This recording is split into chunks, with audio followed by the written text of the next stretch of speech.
Hi flowers, welcome back to my channel. Video को start करने से पहले अगर अभी तक आप में से किसी ने मेरे चैनल को सब्सक्राइब नहीं किया है तो प्लीज़ चैनल को सब्सक्राइब, वीडियो को लाइक और नीचे कमेंट करते हुए ज़रूर बताइएगा कि आज का ये पार्ट आप लोग कैसा लगा। तो चलिए हेट टू लव के नेक्स्ट पार्ट को स्टार्ट करते हैं। लास्ट पार्ट में हमने देखा था कि विंग फाइनली अपने शब्द का जो बात था ना उसको तोड़ चुका था और लैन वांग जी से पूछ चुका था कि आखिरकार ये चल क्या रहा है। एक तो उसकी फैमिली में एक के बाद एक सिर्फ और सिर्फ माफिया ही निकल रहे हैं और उसके ऊपर से वो सबसे पहले ये जानना चाहता था कि आखिरकार लैन वांग जी यहाँ पे कैसे पहुँचा। विंग ने ये क्वेश्चन लैन वांग जी की तरफ देखते हुए पूछा था, लेकिन लैन वांग जी की नज़रें अभी भी स्ट्रेट सीधे आगे की तरफ थी, जैसे कि उसे पहले से ही अंदाजा था कि शायद आज नहीं तो कल विंग के एंड से ऐसा क्वेश्चन जरूर रहेगा। आखिरकार उसकी फैमिली है ही ऐसी जिसको लेके हर कोई सस्पेक्ट होगा ही। यहाँ पे लैन वांग जी के हाथ जो अभी तक स्टीयरिंग व्हील पे थे उसको छोड़ते हुए वो पीछे की तरफ गया। सीट में पूरी तरीके से रेस्ट करते हुए उसने अभी भी अपने आई डायरेक्शन को बिल्कुल भी चेंज नहीं किया था और इसके बाद अपनी बातों को करना स्टार्ट किया। ऐसा नहीं है विंग कि मैं इस फील्ड में अपनी मर्जी से गया था और ऐसा भी नहीं था कि किसी ने मुझसे ज़बरदस्ती की। बस उस वक्त सिचुएशन ऐसी थी कि मुझे ये करना पड़ा। हमारी फैमिली हमेशा से ही माफिया में ही इन्वॉल्व रही है, यानी कि मेरे ग्रैंडपा, उनके पेरेंट्स या फिर उनके भी पेरेंट्स हमेशा ही इसी फील्ड में रहे हैं।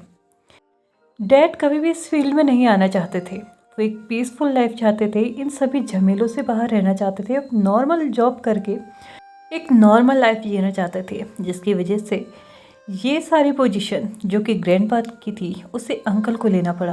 अंकल जो कि पहले ही ठान चुके थे कि वो शादी नहीं करेंगे, क्योंकि जिनसे वो प्यार करते थे वो ऑलरेडी किसी और से शादी कर चुकी थी और अंकल अपने मन में ही हमेशा के लिए उनके हो चुके थे, या फिर ये कहो कि किसी और को उनकी जगह नहीं देख पा रहे थे, जिसकी वजह से अंकल ने शादी नहीं की।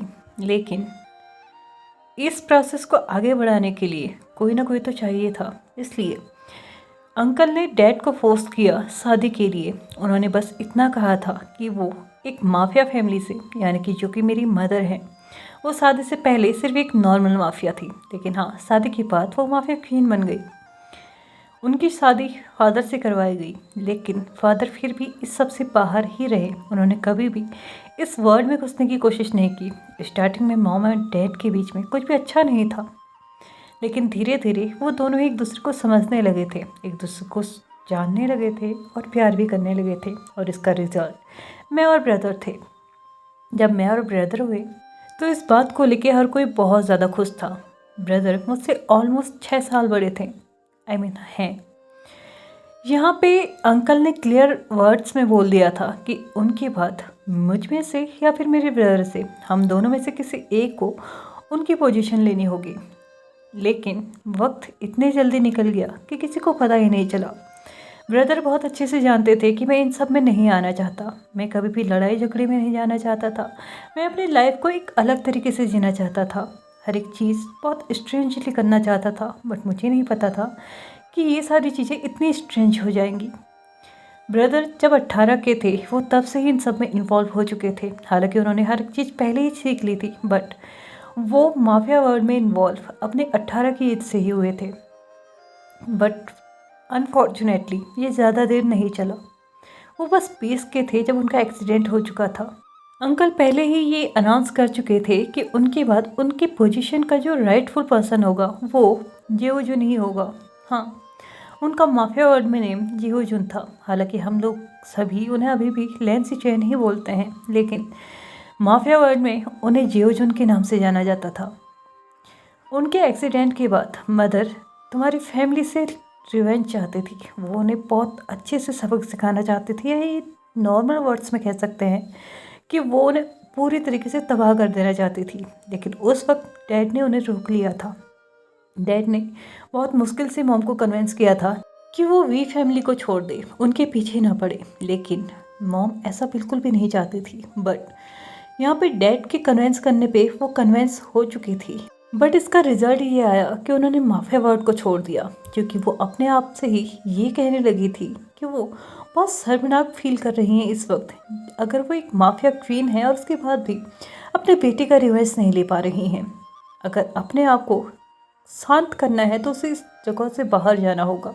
अगर वो यहाँ पे रही तो उसे हर वक्त बस बदले की भावना ही याद आएगी। हालांकि वो बात अलग है कि मदर को अभी तक सिर्फ वही चीज़ें याद हैं।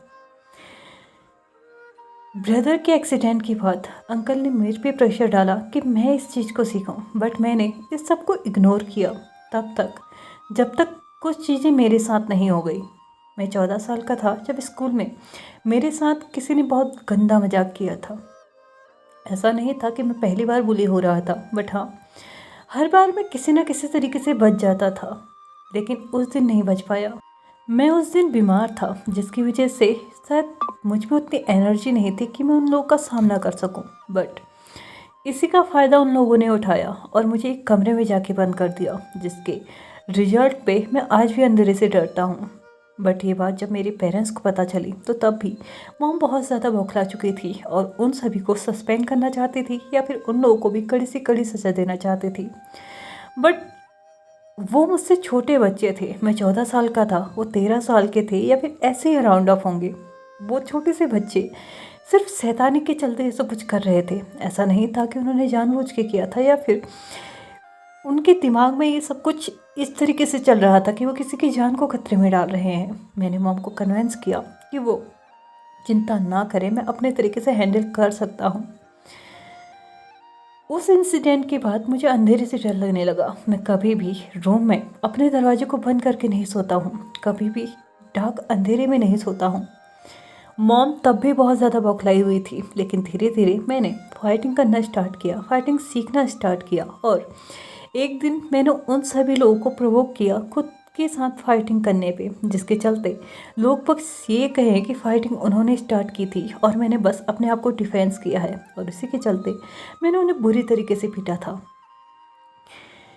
लगभग 15 साल का था जब मेरे अंकल को ये पता चला था कि मैंने भी फाइटिंग स्टार्ट कर दी हैं। मैंने फाइटिंग सीखना शुरू किया है, बट मेरे अंकल ने मुझ पे फिर से प्रेशर डालना स्टार्ट किया कि मैं ये सब चीज़ें सीखूं। यानी कि लगभग 4 साल पहले ये सारी चीज़ें शुरू हुई थी। उस वक्त उससे पहले मुझे कोई भी इंटरेस्ट नहीं था। बस धीरे धीरे मुझे इन सब में इंटरेस्ट आने लगा। लड़ाई एक जुनून सा बनने लगा। मैंने धीरे धीरे हर एक चीज़ सीखना शुरू किया। बट 1 साल पहले जब मेरे अंकल का एक किडनी फेलियर हुआ, उसके बाद वो प्रॉपर तरीके से अपने सिचुएशन को, अपने पोजीशन को हैंडल नहीं कर पा रहे थे और इमीडिएटली उस पोजीशन को मुझे ट्रांसफ़र किया गया। यहाँ पे कोई स्पेशल स्टोरी नहीं है जिसके चलते मैंने बहुत बड़े बड़े काम किए हों और तब जाके मैं माफिया किंग बना हूँ। ये बस हमारी फैमिली में चला आ रहा है।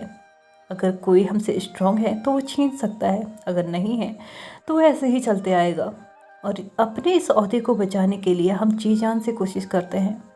विंग लैनवांगजी की तरफ देखते हुए बोलता है, तुम लोग माफियाज हो, तुम लोग कुछ भी कर सकते हो, तो बाहर के लोग तुम पे इस ऐसे हावी कैसे हो सकते हैं। तो यहाँ पे लैनवांगजी फिर से बिना विंग को देखे ही रिप्लाई करता है, हम लोग को परमिशन नहीं है कि हम लोग अपनी माफियाज वाली आइडेंटिटी बाहर यूज़ करें। हम लोग उसका यूज़ नहीं कर सकते, हम लोग सिर्फ उसको वहीं तक रखते हैं।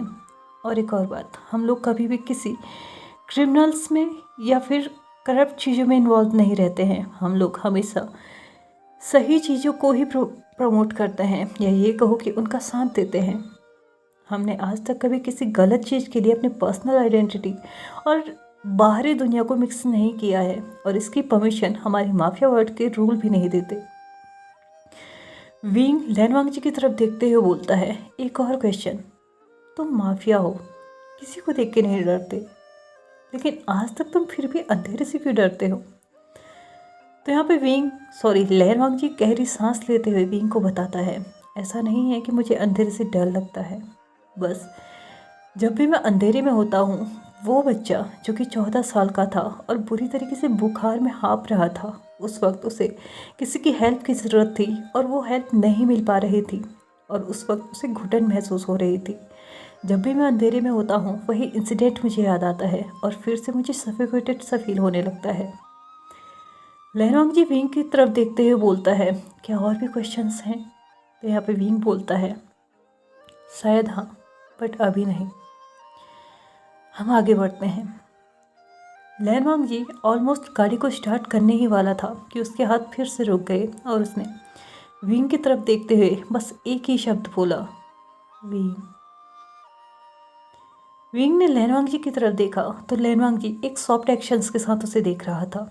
विंग को पता नहीं क्या ऐसा क्या समझ में आया कि उसने अपनी सीट बेल्ट खोली, अपनी सीट से बाहर निकला, दूसरी तरफ लैनवांग जी की तरफ गया, उसकी सीट से उसको बाहर किया और एक टाइटली हग दिया। उसके बाद लैनवांग जी को बोला, क्या तुम यही चाहते थे? लैनवांग जी ने उसी हग के बीच में अपने सर को नोट किया और उसके बाद बोला, तुम्हें कैसे पता? तो यहाँ पे विंग ने रिप्लाई करते हुए बोला, बनी भी हर एक चीज़ जानता है, जब कभी भी उसका लिटिल बनी कुछ भी उससे चाहता है। लैनवांग जी ने जब ये सेंटेंस सुने थे ना, बनी भी लिटिल बनी, उसे सच में अपना बचपन याद आ चुका था। उसकी आंखों से आंसू कब निकल आए थे उसे खुद भी नहीं पता चला। उसने विंग को अपने आप से दूर करते हुए सीट में बैठने की कोशिश की कि तभी विंग ने उसके हाथ को पकड़ा और दूसरी डायरेक्शन में ले जाना स्टार्ट किया, क्योंकि दूसरी डायरेक्शन में एक छोटा सा पार्क था। वहाँ पे बेंच में बैठते हुए उसने लैनवांग जी से बोला, हम थोड़ी देर यहाँ पे रुक सकते हैं क्या? तो लैनवांग जी ने हाँ में अपने सर को हिलाया। लैनवांग जी कब अपने सर को विंग के शोल्डर पे रख चुका था उसे खुद भी नहीं पता चला। विंग ने अपने एक हाथ से उसके चीक्स को सहलाना स्टार्ट किया और उसके बाद उससे बोला, बोल लो, तुम्हें जो कुछ भी बोलना है, मैं सुन रहा हूँ। लैनवांग जी ने एक गहरी सांस ली और अपने आप को बिना कंट्रोल किए ही उसके आंखों से, उसके मुंह से, हर जगह से उसके इमोशंस इस बार बाहर निकल रहे थे। उसने बस अपने क्राई वॉइस में बोला, मैं थक चुका हूँ विंग, मैं बस रेस्ट चाहता हूँ, एक पीसफुल लाइफ। विंग ने लैनवांग जी को अपनी तरफ खींचा, अपनी थाई पे उसके सर को रखा और उसके बाद उसके हेड को मसाज करते हुए उसके बालों को सहलाते हुए बोला, तो रेस्ट करो ना लिटिल बनी, तुम्हारा बनी भी है यहाँ पे, तुम्हारे इस रेस्ट में किसी को डिस्टर्ब नहीं करने देगा। क्या तुम मुझ पे ट्रस्ट नहीं करते हो? मैं जानता हूँ पास्ट में जो कुछ भी हुआ है उसकी वजह से ट्रस्ट करना इतना ईजी नहीं है और मैं तुम्हारे बराबर पावरफुल भी नहीं हूँ, लेकिन मेरे पास भी अपने तरीके हैं चीज़ों को हैंडल करने के। एक बार मुझे ये सब कुछ करने दो, हर एक चीज़ ठीक हो जाएगी। बस एक बार अपने आप के ऊपर इतना बर्डन न डाल के थोड़ी चीज़ें दूसरों को भी करने दो। लेंजान, क्यों तुम्हें ऐसा लगता है कि हर एक चीज़ तुम ही ठीक कर सकते हो? हर कोई इंसान अपने अपने तरीके से कैपेबल होता है, वो हर एक चीज़ कर सकता है। तुम भी इंसान हो, एक ना एक दिन तुम भी थकोगे, तुम्हें भी रेस्ट की ज़रूरत मिलेगी, तुम्हें भी इसी तरीके से पीसफुल लाइफ जीने का पूरा अधिकार है। हर एक चीज़ तुम अपने ऊपर नहीं ले सकते हो। मैं तुम्हें पहले भी बोल चुका हूँ, ये रिश्ता हम दोनों का है, तो कोशिश भी हम दोनों ही करेंगे ना। तुम्हें रेस्ट करना है तो रेस्ट करो। एक बार अपने विंग पे विश्वास करके तो देखो, वो भी चीज़ों को हैंडल कर सकता है, तुम्हारे लिए वो कुछ भी करेगा। प्लीज़ इतना बर्डन मत लो, इतना स्ट्रेस भी मत लो, हर एक चीज़ ठीक हो जाएगी। प्लीज़ थोड़ा सा वक्त दो, मैं अपनी पूरी कोशिश करूँगा तुम्हारी और मेरी फैमिली के बीच में जो कुछ भी चल रहा है उसको ठीक करने का। इस तरीके से भाग के कुछ भी हासिल नहीं होगा लेंजान, बस दूरियां बढ़ेंगी। इन 13 सालों को क्या ही फ़ायदा होगा जो तुमने इतनी मेहनत करके मुझे ढूंढा है। तुमने दोबारा से मेरी लाइफ में अपनी जगह बनाई है, मेरे दिल में अपने लिए जगह बनाई है, तुम्हारे दिल में मैंने अपने लिए जगह बनाई है। इसका क्या ही फ़ायदा रह जाएगा? सब कुछ मिट जाएगा, तबाह हो जाएगा, एक पल में हर एक चीज़ ख़त्म हो जाएगी। इस तरीके से हम नहीं भाग सकते। तुमने अपनी कोशिशें कर ली हैं, प्लीज़ मुझे करने दो।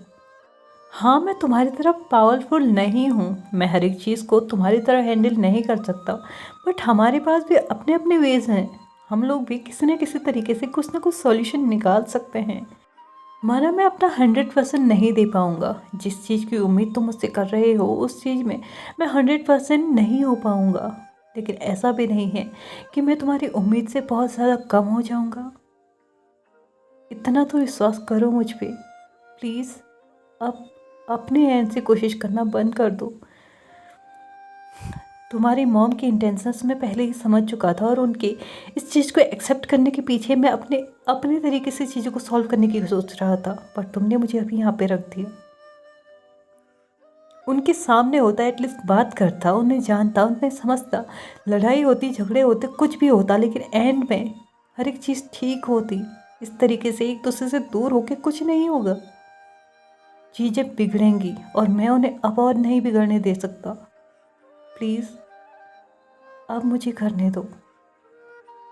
लैन जी विंग की तरफ देखता है और उसके बाद बोलता है, क्या सच में तुम कर पाओगे? तो विंग लैन जी के चीक्स को अपने हाथ में लेते हुए बोलता है, ऑफ कोर्स तुम्हारा बनी भी अब बहुत बड़ा हो चुका है और बहुत कैपेबल भी।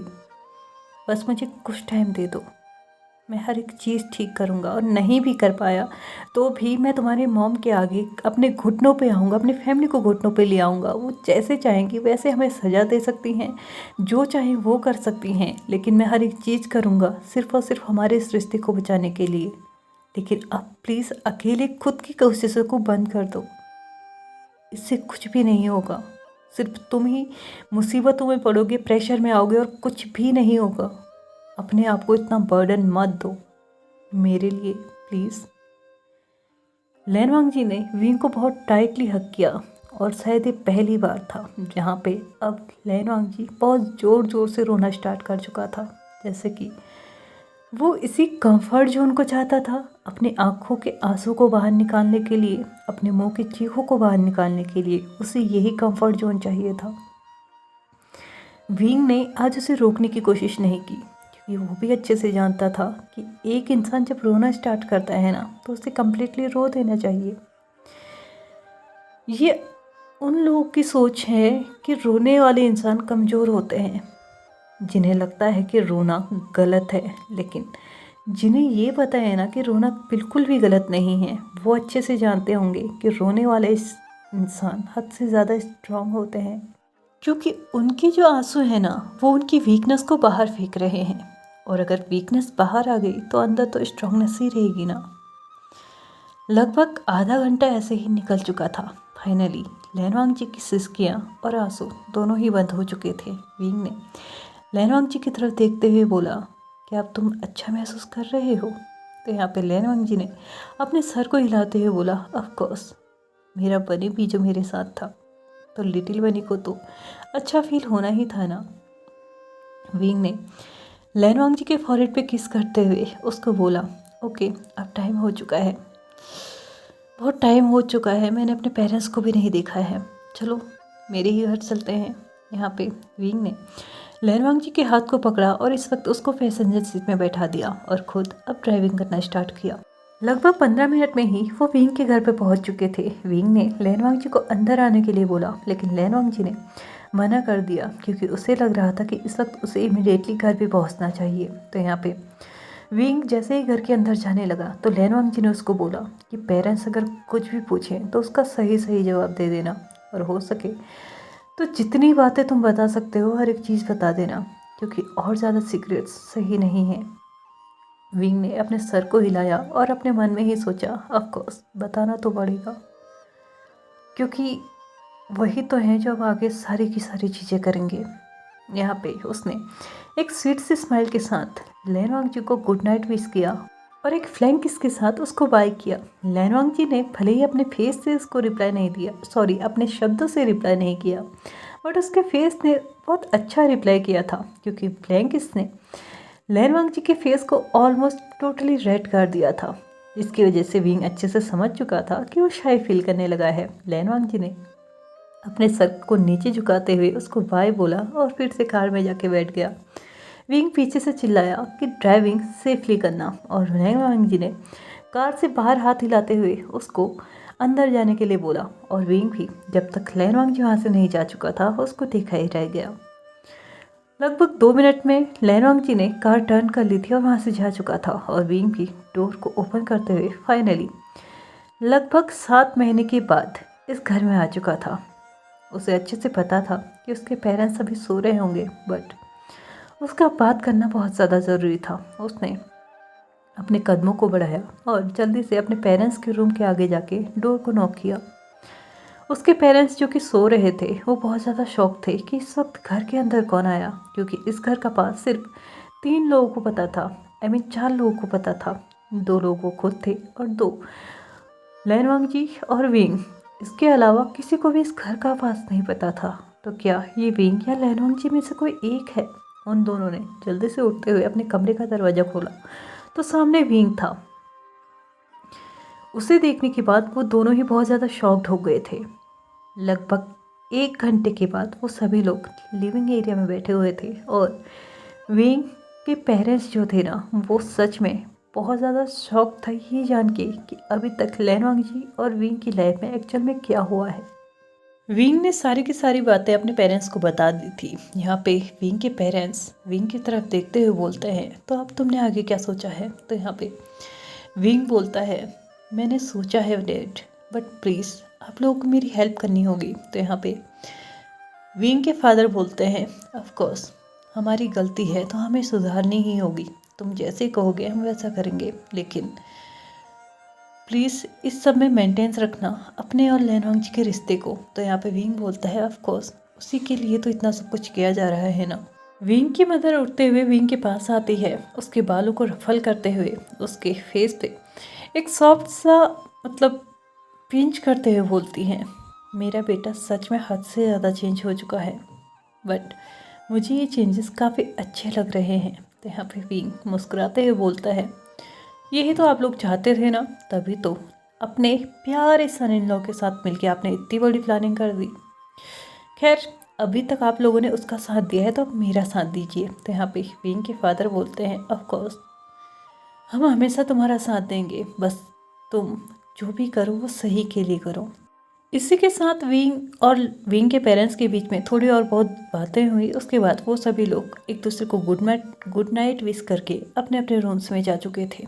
दूसरी तरफ लैनवांग जी जब अपने घर पहुंचा था तो उसकी मदर वहाँ पे बहुत गुस्से में बैठी हुई थी, क्योंकि उसके हाथ से उसके बेटे ने ही उसके बदले का जो टारगेट था ना, वो छीन के कहीं और रख दिया था। इसलिए जैसे ही लैनवांग जी घर के अंदर पहुंचा था वैसे ही उसकी मदर ने उसके ऊपर बरसना शुरू कर दिया था। लेकिन लैनवांग जी ने अपनी मदर की तरफ देखते हुए सिर्फ एक ही बात बोली, इनफ मॉम, बहुत हो चुका है, प्लीज़ शांति से रहिए और हमें भी रहने दीजिए। ऐसा कहते हुए उसने एक और शब्द नहीं किया, एक और शब्द नहीं कहा। अपने डैड की तरफ देखा, उन्हें गुड नाइट विश किया, फिर से अपनी मॉम की तरफ देखा, उन्हें भी गुड नाइट विश करते हुए बोला कि जाके सो जाइए, और वो खुद जाके अपने रूम में सो चुका था। नेक्स्ट मॉर्निंग सुबह के 8 बजे हुए थे जब लैंस के हाउस की डोर बेल बजती है। लैनवांग जी के फादर जल्दी से डोर को ओपन करते हैं तो सामने विंग खड़ा था, और विंग अपने फादर इन लॉ को ग्रीट करते हुए लिविंग एरिया में पहुंच चुका था। और वो देखता है कि उसकी मदर इन लॉ अभी किचन में थी, जो कि ब्रेकफास्ट की तैयारी कर रही थी। वो किचन में पहुंच चुका था और जो वो काम कर रही थी उनको उसके हाथ से छुड़ाते हुए वो उनकी जो बॉडी में उसने एप्रिन पहना था उसको भी निकालता है, और उसके बाद उनके हाथ को पकड़ते हुए बोलता है, सॉरी मेरी इस हरकत के लिए, बट आपको इमिडिएटली मेरे साथ कहीं चलना होगा। तो यहाँ पे लैनवांग जी की मदर अपने हाथ को छुड़ाते हुए बोलती है, और तुम कौन हो जो मुझे कहीं लेके जा सको?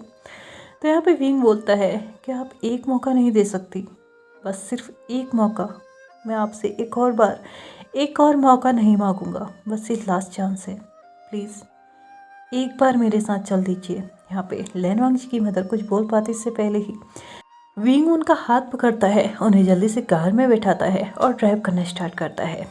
आखिरकार विंग अपनी मदर इन लॉ को लेके कहाँ जा रहा है, ये हम जानेंगे अगले एपिसोड में, क्योंकि अभी मेरा टाइम हो चुका है इस पार्ट को यहीं पे ख़त्म करने का। तो चलिए फ्रेंड्स, आज के इस पार्ट को हम यहीं पे ख़त्म करते हैं। वीडियो पसंद आए तो please like share subscribe and comment करते भी जाइएगा।